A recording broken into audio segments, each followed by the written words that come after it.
Di-record ya, silakan di.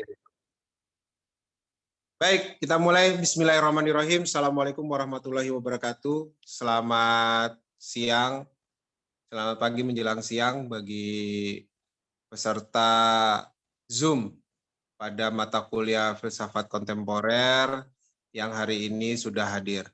Baik, hari ini akan ada presentasi yang dibawakan oleh Saudari Rizky Maudi dan Rahmat Afrizon mengenai tentang praktisme menurut para tokoh. Untuk itu kami persilakan kepada presenter untuk mempresentasikan makalahnya dan dilanjut nanti dengan sesi tanya jawab. Untuk itu kami persilakan waktu dan tempatnya. Silakan. Baik, Pak. Terima kasih. Assalamualaikum warahmatullahi wabarakatuh. Di sini saya, Rizky Maudi dan Rahmat Afrizon, ingin mempresentasikan materi kami yang berjudul Pragmatisme menurut para tokoh.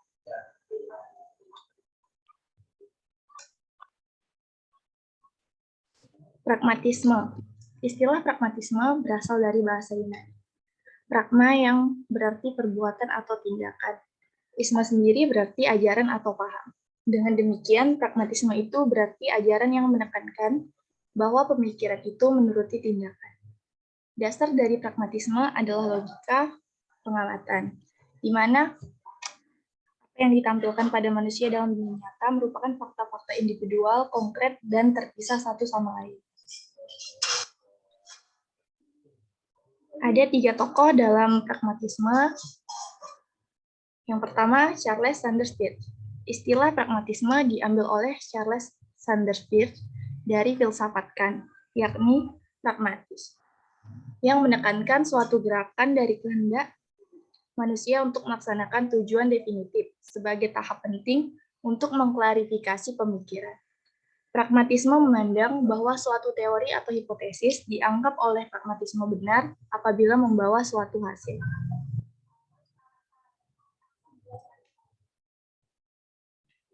Yang kedua, John Dewey. John Dewey 1859 sampai 1952 Masehi. Menurutnya, filsafat bertujuan untuk memperbaiki kehidupan manusia serta lingkungannya atau mengatur kehidupan manusia serta aktivitasnya untuk memenuhi kebutuhan manusiawi. Yang ketiga ada William James. William James 1842 sampai 1910 Masehi. Nilai pengalaman dalam pragmatisme tergantung pada akibatnya, kepada kerjaannya, artinya tergantung keberhasilan dari perbuatan yang disiapkan oleh pertimbangan itu. Pertimbangan itu benar jikalau bermanfaat bagi pelakunya, jika memperkaya hidup serta kemungkinan-kemungkinan hidup.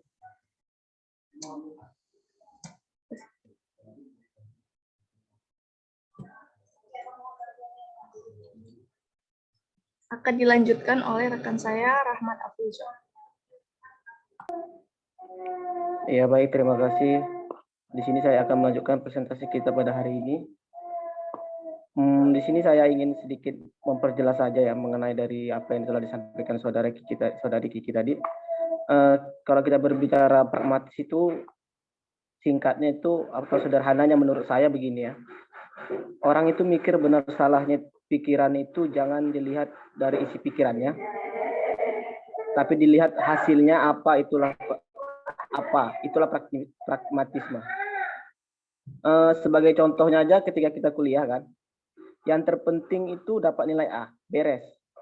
Apakah caranya itu nyontek atau belajar, apakah caranya itu datang ke rumah dosen bawa salak 5 kilo, silakan. Intinya kan dapat nilai A. Nah, itu cara berpikir pragmatis. Dan seperti ini, cara-cara yang dilakukan orang Amerika sehingga mereka merajai daripada peradaban kita saat ini. Di sini ada 3 mode pragmatisme. Yang pertama itu ada Charles Sanders Peirce. Yang penting pengaruh ide pada tindakan. Maksudnya di sini tidak penting seperti apa ide itu, yang penting manfaatnya terhadap masyarakat. Pengetahuan itu tergantung daripada implementasinya. Contohnya, kita punya teori yang banyak tentang perempuan. perempuan itu kita katakan satu-satunya makhluk yang sulit aku pahami. Tapi tidak ada implikasinya. Berarti secara pragmatis salah kalau dilihat secara Charles Peirce. Tapi kemudian itu dikembangkan lagi oleh John Dewey. John Dewey itu berasumsi akal itu hanya alat yang penting. Akal itu hanya alat. Yang penting itu bukan benar salahnya, tapi manfaatnya apa. Nah, kalau John Dewey ini agak melangkah selangkah lebih maju gitu. Tapi terkait dengan hal itu tadi, teori perempuan tadi itu, walaupun teori kita tadi nggak benar menurut Charles Peirce, karena nggak ada implikasinya, karena kita nggak melakukan apa-apa, tapi tulisan kita atau teori kita yang soal perempuan itu tadi banyak menginspirasi orang, banyak memberi manfaat sama orang. Kalau menurut John Dewey itu pragmatisme, tapi disempurnakan lagi kemudian oleh William James soal pragmatisme ini. William James itu memiliki asumsi bahwa ukuran benar salah itu pada akibatnya, tapi nggak ada benar salah yang baku. Benar itu nggak ada, tapi menjadi benar. Seperti yang tadi kita ngomong perempuan itu rumit. Bagi orang yang PDKT nggak kena-kena. Maksudnya bagi orang yang nggak memiliki pacar gitu kan. Teori kita itu benar kalau perempuan itu rumit. Tapi bagi orang yang tidak merasakan itu akan menganggap benar. Jadi itu nggak ada benar yang mutlak. Benar itu tergantung pada konteksnya. Nah, hal ini disempurnakan oleh William James. Ada evolusi cara berpikir pragmatis. Diawali dari Charles Peirce yang penting, yang mengatakan bahwa yang penting ada praksisnya, apa nggak ada prakteknya apa nggak. Kalau nggak ada salah, tapi kalau ada benar. Ditambah oleh John Dewey, nggak cuma praktek, ada manfaat nyatanya atau enggak. Kalau ada manfaatnya berarti benar. Kalau nggak ada, kalau nggak ada berarti salah. Ditambah lagi oleh William James, yakni ya memang benar begitu, tetapi tidak selalu yang benar itu akan selalu benar, ya tergantung daripada konteksnya. Benar menurut saya, belum tentu benar menurut teman-teman. Benar menurut yang di sini, belum tentu benar menurut yang di sana. Tapi kita lihat aja akibatnya. Jadi William James menyempurnakan teori pragmatisme ini sehingga yang tadinya semacam teori bahwa gimana pun yang penting bermanfaat, maka benar tapi bermanfaat. Maka benar, tapi kalau di William James itu enggak. Kebenaran itu enggak ada dimanapun, dia selalu kontekstual, tergantung konteksnya apa dulu. Di antara parameter kebenaran menurut William James itu adalah dia harus punya cash and value. Jadi patokan dari pragmatisme itu cash and value, yaitu berharga enggak bagi kita. Ada nilai gunanya enggak bagi kita.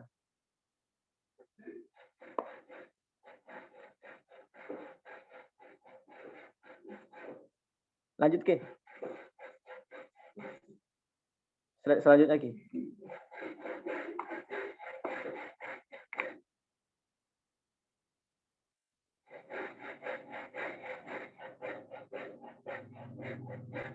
Nah, jadi kesimpulannya pragmatisme itu dapat dikatakan sebagai teori kebenaran yang mendasarkan diri kepada kriteria tentang fungsi atau tidaknya suatu pernyataan dalam lingkup ruang dan waktu tertentu. Pragmatisme berusaha menguji kebenaran ide-ide melalui konsepsi daripada praktik atau pelaksanaannya. Artinya ide-ide itu belum dikatakan benar atau salah sebelum diuji. Cukup sekian tambahan dari saya. Saya kembalikan ke moderator. Baik, terima kasih atas presentasinya pada pemakala yang sudah mempresentasikan masalah pragmatis. Untuk itu dibuka sesi tanya jawab terkait tentang pragmatis ini ya. Tadi ada 3 tokoh yang cukup menarik untuk bisa kita bahas terkait dengan permasalahan pragmatis. Baik, dipersilakan untuk peserta Zoom yang ingin menanyakan atau menganalisis dari mengkoreksi ya atau memberikan tambahan-tambahan informasi kepada kita semua terkait dengan materi yang dipresentasikan pada hari ini. Persilakan.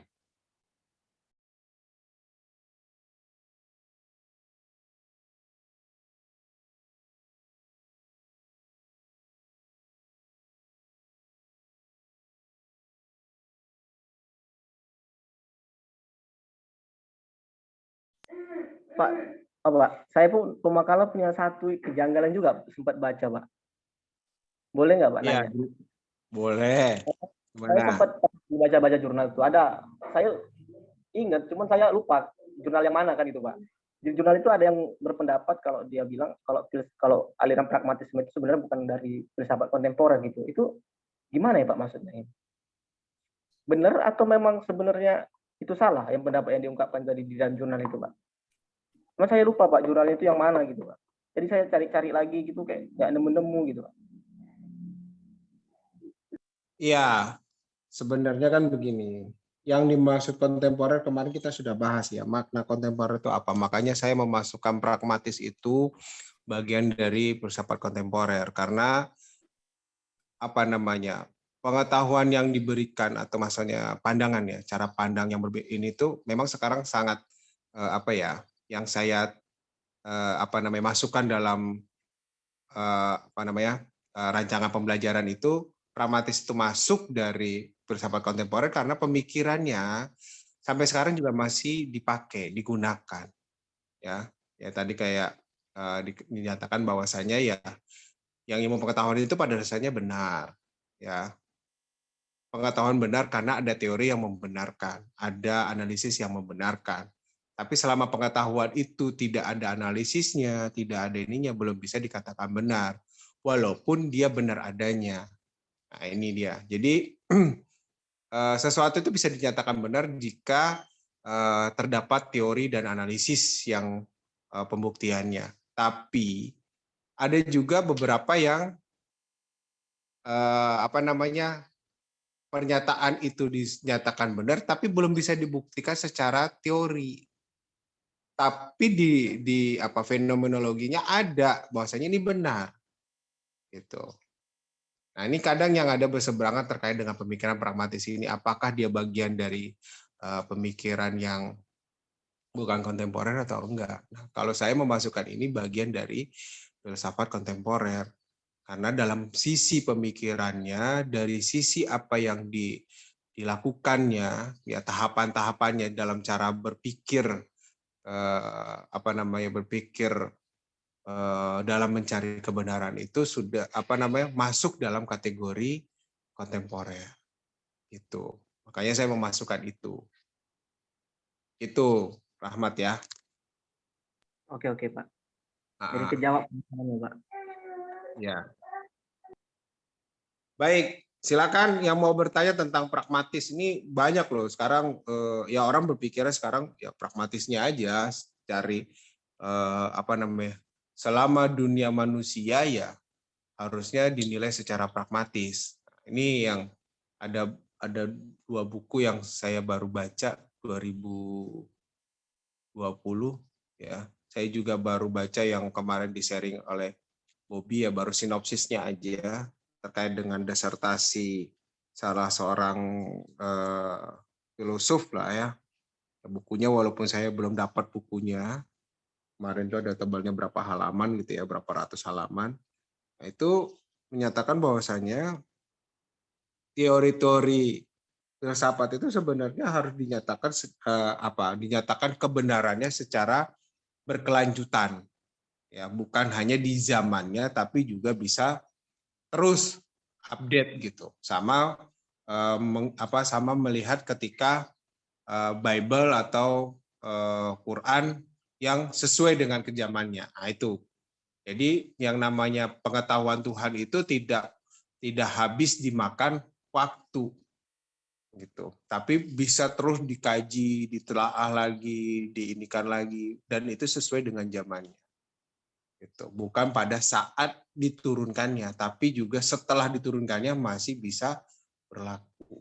Itu yang baru saya baca sedikit sinopsis dari ini. Dan saya juga tanya juga sama salah satu yang pembedahnya, ya profesor siapa. Kemarin ketemu di Zoom, saya tanya, Prof, bagaimana terkait dengan buku ini? Cerita-cerita sedikit lah Pak Prof. Belilah bukunya katanya gitu. Iya Pak Prof, cuma izin bagaimana cara memandang progresnya ini karena apa namanya, kami ingin tahu nih terkait dengan pemikiran yang terbaru, ya kan, maksudnya kajian-kajian dari filsafat ini. Begitulah informasi yang diberikan oleh beliau. Buku yang mana, Pak? Yang kemarin Bob, yang di-sharing sama si Adam. Yang tebel itu, berapa ratus itu. Oh, Kan yang itu dari disertasi itu. Iya, Martin itu kan dari Surajaya. disertasi itu. Iya. Oh, Itu iya. kan dari disertasi itu. Jadi beliau mengupas bahwasanya kebenaran sebuah kebenaran itu tidak hanya sebatas pengetahuan di zamannya, tapi juga berlaku terus gitu. Kebenaran-kebenaran itu hanya aplikatifnya yang memang bisa menyelesaikan dari sebelum orang berpikir itu. Gitu. Orang kan sama seperti kalau di dalam Quran ya, bahasa gulibatir Rum itu, runtuhnya Romawi itu kan Tuhan sudah memberikan kode, ya kan? Tapi aplikasinya jauh setelah Nabi wafat, ya kan? Di zaman apa kerajaan ya, daulah itu. Nah, itu. Jadi ketika kode seperti itulah memandang orang filsafat. Jadi ketika dia memikirkan dan terjadinya fenomena tersebut, ya tidak ada lagi perubahan yang signifikan dalam progres pemikiran. Jadi nggak ada neo-neo lagi gitu. Pemikiran filsafat itu harusnya global, lebih menyeluruh gitu. Nah, kalau untuk lebih lanjutnya bacalah. Jadi saya tertarik juga ini buku tersebut gitu kan. Tapi belum sempat belum sempat lagi menanyakan karena kemarin jumpa salah satu guru besar di UGM di Zoom. Saya nanya sekilas, Pak Prof, gimana Pak Prof? Ya belilah bukunya katanya. Ya nanti Prof saya bilang gitu. Saya ingin baca juga Prof saya bilang gitu. Tertarik juga bukunya itu, bagus itu. Buat jadi bahan kajian kalian untuk seorang calon-calon filsuf besar. Nah, itu bisa tuh Bobby untuk baca itu buku tersebut. Bagus tuh Bob, bukunya Bob. Berat-berat ringan lah ya. Gimana yang membahasakan berat-berat ringan ya? Saya suka angkat berat, Pak. Saya suka angkat berat. Iya, dia berat-berat tapi bahasanya luas gitu. Enggak seperti buku-buku buku-buku yang harus karena dia memainkan logika akal manusia untuk berpikir secara secara tahapannya secara satu persatu gitu. Maksudnya dari level yang kita nggak bisa melanjutkan bab selanjutnya kalau pemahaman yang perdana ini belum bisa kita masuk gitu. Bagus tuh Bob. Kayaknya harus kita beli itu Bob. Filsafat Panjang Budi harus punya buku itu. Gitu. Saya penasaran dari obrolan saya dengan salah satu guru besar di UGM. Bentar lagi promonya habis tuh, Pak. Iya, itu masalahnya, ya kan? Ya. Nanti saya kirim link ini ya, Pak ya. Ada dia di YouTube untuk semacam menceritakan isi buku itulah, isi disertasinya. Nanti saya kirim linknya. Boleh. Itu menarik gitu karena pragmatis pun masuk di situ juga gitu. Pemikiran dia mencoba membawa kita terkait dengan segala aspek pola pikir dari sebuah pemikiran gitu. Bagus itu. Tapi kalau nggak punya pegangan kuat terkait dengan pemikiran bisa agak epleng juga nanti. Harus dipandu juga gitu. Jadi jangan sampai nanti kita terlalu terlalu ke kiri-kirian lah gitu ya. Kita harus berada di tengah gitu. Adam kiri katanya, Pak. Gimana? Adam seorang kiri katanya dia ingin mati sebagai seorang kiri, Pak. Boleh. Baik, silakan yang mau bertanya silakan. Kalau dia jadi melebar kemana-mana ini. Ya, silakan. Mau kayak mana ya? Mau nambahkan aja lah soal Pris apa tuh Charles tadi. Kemarin saya sempat juga ikut kuliah tentang tokoh ini, kan. Tapi kata Pris itu kita nggak pernah mulai dengan keraguan sebenarnya katanya. Tapi melalui prasangka dan segala keyakinan yang sifatnya spontan gitu. Yang keyakinan yang secara pembentukan itu dari kebiasaan loh, yang sifatnya kolektif gitu. Karena kita udah ada ide sebelumnya, ide dari masyarakat, terus kita nggak benar-benar memilih sebenarnya, itu ide kolektif terakhir yang kita paparkan misalnya gitu. Mulai dari sistem tanda,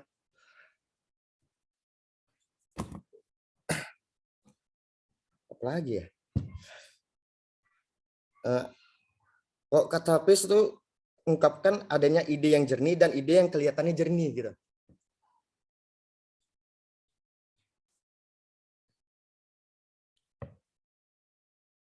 Itu sih hasil apa kemarin kuliah Pak. Kalau Adam sudah menggunakan diksi penanda dan tertanda, artinya Adam udah memasuki apa tuh wilayah-wilayah dekonstruksionisme pasca modern. Terus saya keberatan dengan waktu Adam bilang pragmatisme itu diidentikan dengan kolektivitas. Menurut saya pragmatisme itu Kalau hanya Pris begitu, Bob. Oh iya, aku belum baca Pris. Tapi setahu aku pragmatisme itu aku kira suatu sistem yang melulu mementingkan utilitas. Artinya semakin banyak orang yang mendapat manfaat dari suatu keadaan, itu yang dipilih pragmatisme. Karena pragmatisme kan tujuannya hanya mencari utilitas sebanyak-banyaknya. Terus sewaktu bilang teori, saya kira teori filsafat, teori sains, dan teori pada umumnya itu berbeda walaupun penamaannya tetap sama. Di dalam filsafat, teori itu bersifat preposisi. Nah, artinya suatu asumsi atau suatu premis itu bisa hanya sebagai basis bangunan yang cuma bisa untuk penyangga sementara. Jadi teori itu bisa dibantah, dibenarkan, dikritisi atau ditambahkan. Tapi teori itu nggak pernah dianggap benar selama dia belum dibuktikan kebenarannya. Begitu, Pak. Gini. Komentarnya. Kayak si Pris mau ngomong kayak gini sebenarnya. Jika satu ide mengiring pada dua tindakan yang berbeda, maka pada dasarnya ada dua ide kan. Jika dua ide mengiring pada satu tindakan, maka sebenarnya cuma ada satu ide gitu. Oke, itu semacam metode prinsip Occam atau metode Occam. Jadi suatu teori semakin sederhana dia, maka itu semakin benar katanya. Kan begitu kan kira-kira. Jadi artinya misal sebagai contoh sederhana ya. Misalnya ada teko hasil yang melayang-layang di angkasa katanya, sebagai sesuatu yang niscaya ada. Maka karena penjabaran untuk membuktikan bahwa teko hasil yang melayang-layang di angkasa itu ada, maka harus ditolak karena itu sangat sulit untuk menjabarkannya. Jadi kan lebih sederhana untuk mengatakan bahwa teko hasil itu tidak eksis.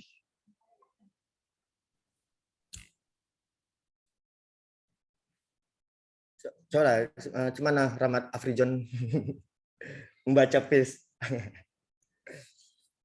Aduh, kurang Bang, kurang paham.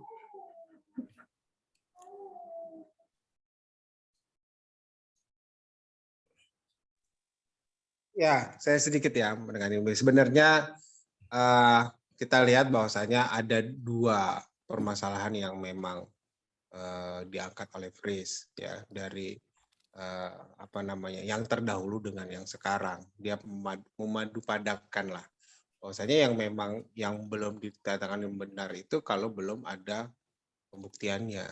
Kalau yang makanya kalau yang di awang-awang itu bukan dikatakan sebagai sebuah teori. Jadi bukan karena setiap orang punya dua sisi. Ya, punya dua sisi. Nah, tapi yang dinyatakan bahwasanya dua ide itu yang ini kan dari satu buah prasangka. Ya kan? Satu buah prasangka yang sebenarnya memang berjalan dari apa yang bisa dibuktikan gitu. Jadi ya awalnya memang dari sebuah keprasangkaan. Apa benar? Kan beranjak berpikir itu kan dari situ, berpikir pragmatis apa benar dari sebuah keprasangkaan, bukan dari dari sisi yang lain.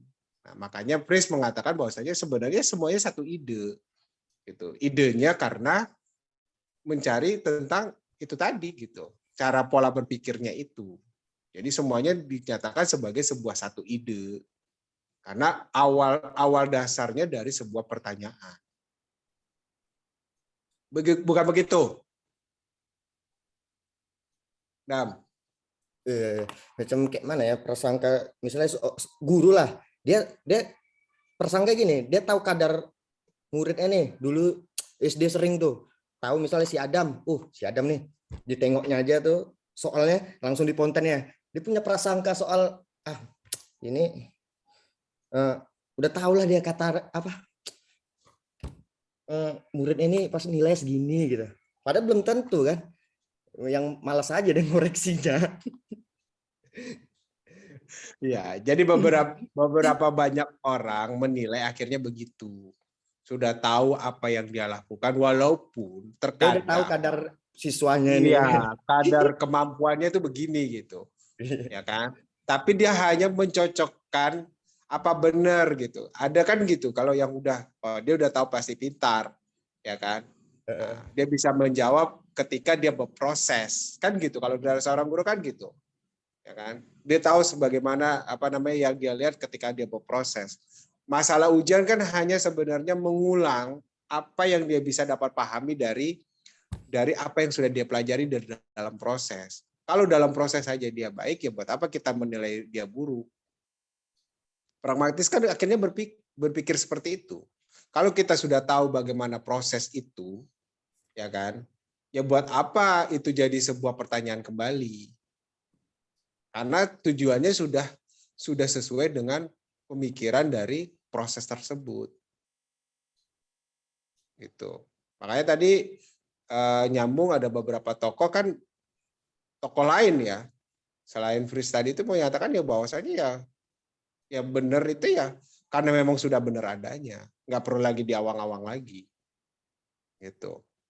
Karena dia sudah melalui proses kebenaran tersebut secara tidak langsung. Kita hanya mengambil saripatinya aja, menilai ya memang benar adanya, cuma pembuktian itu saja. Ya kan? Simpel pragmatis kan begitu. Gimana Bob?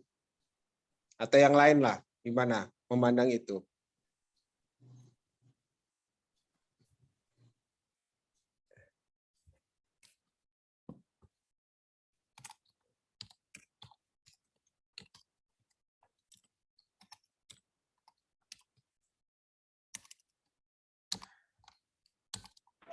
Pemakala katanya mau menambahkan komentar Pak, karena ada ketidakjelasan katanya. Jadi dia mau mohon maaf, jadi mau menambahkan komentar Pak.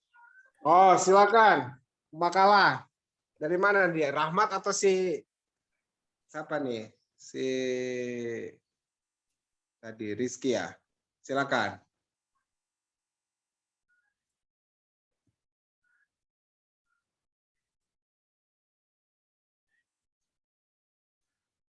Atau yang lain lah, silakan dibuka sesi tanya jawab.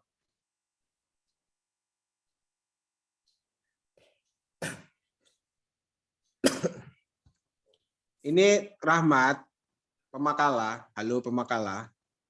Iya Pak. Nah, jadi teorimu terkait dengan tokoh pragmatis itu kamu tambah. Kan yang baru kamu masukkan kan hanya 3 tokoh ya. 3 atau 4 tokoh tadi ya? 3 Pak. Nah, Aku lupa Bob, 3 tokoh. pragmatis siapa sih Bob? Apa tokoh yang pertama tuh di abad keberapa tuh? Tadi si Rahmat nanya gitu.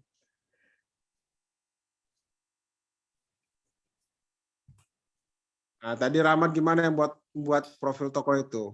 Yang pertama kali siapa? Tahun berapa? Ya kan? Profilnya gimana? Harusnya itu masuk dalam makalahmu, Mat. ya Pak. Kayaknya ada Pak di makalah itu kalau nggak salah. Cuma nggak ditaruh di PPT tadi Pak. Ya, seharusnya kan sebenarnya dimasukkan ya. Maksudnya kalau bisa ada gambar fotonya biar kita kenal. Nah, itu. Jadi satu-satu. Walaupun ada pemikirannya, jadi sehingga kita bisa tahu, oh ini begini. Karena nggak semuanya orang yang membaca makalah. Gitu. Hanya Ya karena mendengarkan presentasi yang ada. ya betul. Nah, ya kan? Nah, itulah salah satu contohnya tadi ya, Dam ya. Iya. Oke Kayak, Pak, oke Pak. kayak tadi saya kayak si Rahmat kan menyinggung soal PDKT kan, itu menurut saya keliru ya. Kira-kira gini, cuman ya. Tunjukkan kekeliruannya dong. Kelirunya gimana Pak? Saya Kelirunya pengen tahu gimana? ya. Oh, ada bisa buat sampai kesimpulan kekeliruan kan? Sekarang kan problemnya orang-orang sekarang nganggap PDKT itu untuk jadian. Padahal kan PDKT itu untuk mengukur kecocokan sebelum jadian tuh. Kan itu kan. Sebenarnya Bang itu katanya itu sebenarnya mau dibuat pacar kan, cuman kayak orang etis aja diganti PDKT lah gitu Bang. Maka sampai adalah istilah sekarang, istilah ghosting. Sebenarnya ilusif itu. Sebenarnya PDKT itu untuk mengukur kecocokan untuk sebelum jadian, bukan PDKT untuk pragmatis untuk jadian. Enggak kayak gitu. PDKT itu. Bahkan pun setelah berpasangan proses mengukur itu kecocokan itu akan terus berlanjut kan. Bisa aja jadi pasangan jadi berubah sehingga kecocokan itu apa kan? Semisal yang satu si pasangan misalnya mau berobat ke dukun, satu ke rumah sakit, udah nggak cocok lagi. Gitu aja sih tambahan saya.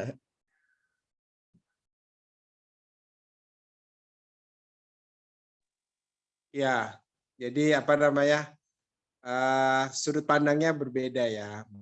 Maksudnya pemakalah dengan mungkin keterbatasan sumber, ya kan, buku-buku yang ada sehingga hanya membatas mengambil dari internet.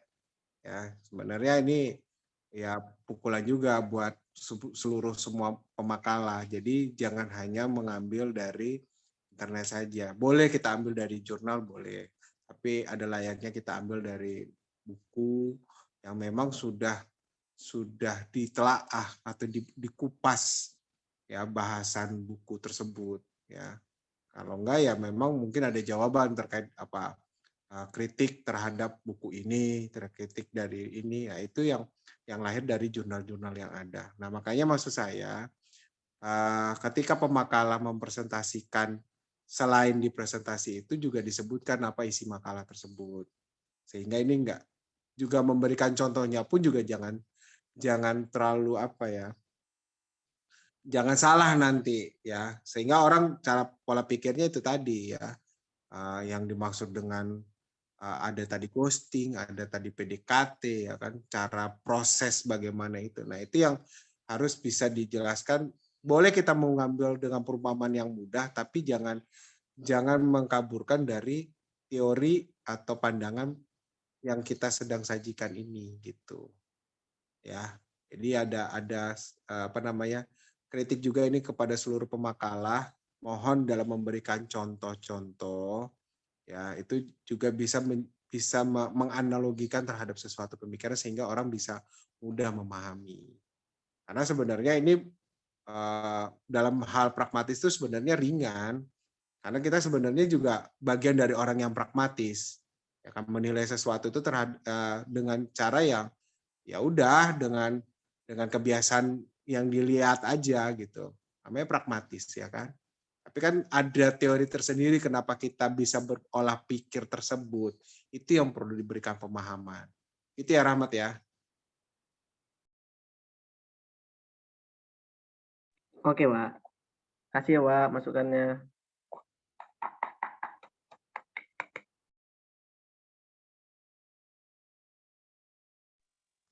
Baik, yang lain silakan nih. Yang mau bertanya jangan diam-diam aja. Boleh nanti Bob apa nih, Dam, yang link YouTube-nya boleh di-share ke grup aja, takutnya ini kan nanti hilang ya link YouTube tersebut di Zoom ya. Ini boleh dibuka nih apa terkait tentang apa nih, pragmatis ya ya Dam ya.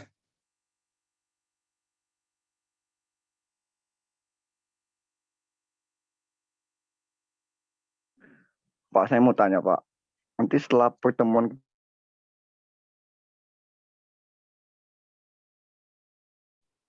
langsung lompat ke 9 lah. Sebenarnya 8 ini kan bagian dari UTS ya. Kita kan sudah melaksanakan UTS. oh ya. Ya. Berarti nanti saya buat makalah ya, Pak, beserta catatan kakinya, terus foto atau screenshot bukti catatan kaki itu, Pak. Jadi nanti apapun yang saya tulis itu sepenuhnya tanggung jawab saya. Jadi saya sengaja nanti tulis sesuatu yang lebih radikal mungkin supaya dapat banyak komentar. Jadi saya harapkan nanti Adam berkomentar. Ya sesuai dengan standar makalah yang kita udah sepakati lah. Ya kalau mau itu jadikan lampiran boleh. Ya screenshot yang kamu buat itu jadikan lampiran boleh.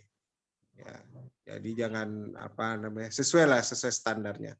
Nah kalau nanti ini kita bahas dari presentasi aja. Kalau bisa sajikan misalnya ada gambar fotonya, gambar orangnya tokohnya siapa, gimana dia berpola berpikir. Karena seorang tokoh itu lahir dari keadaan sosial politik yang terjadi pada saat itu. Biasanya seorang tokoh seperti itu. Dari metodologi studi tokoh yang dibuat oleh Profesor Dr. Syahrini Rahab itu biasanya lahir dari itu. Dan pemikiran-pemikiran hermeneutik ya, dari standar cara mencari atau penelitian studi tokoh itu.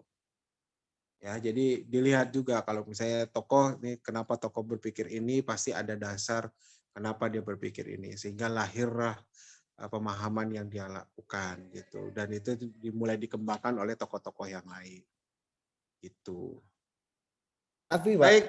tapi si Pris Gimana? itu Pak, Pris, tapi terkenal Pak. Itu kan saya ikut kuliah juga kan di di luar apalah kampus lah. Pris itu katanya banyak make pemikirannya untuk buat skripsi. Terkenal pemikirannya untuk buat skripsi. Banyak kali katanya.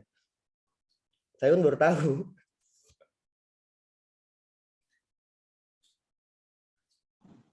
Ya, namanya pandangan tokoh kan boleh kita ambil dari mana saja pandangan tokoh tersebut. Tapi dalam hal ketika tokoh tersebut dinyatakan seorang tokoh kan kita harus telaah juga.